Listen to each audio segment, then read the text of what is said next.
Եվրոպական քաղաքական համայնքի Կոպենհագենի գագաթնաժողովի ժամանակ երկրներից մեկի ղեկավարը հանդես եկավ զեկույցով այն մասին, որ իրենց երկրում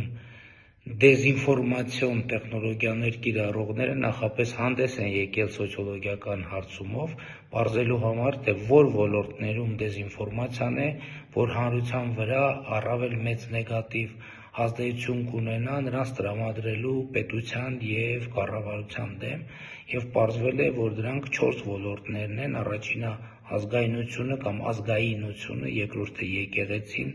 երրորդը առողջապահությունը և դրա այլընտրանքային մեթոդները և չորրորդը դավադրությունները։ Ինձ թվում է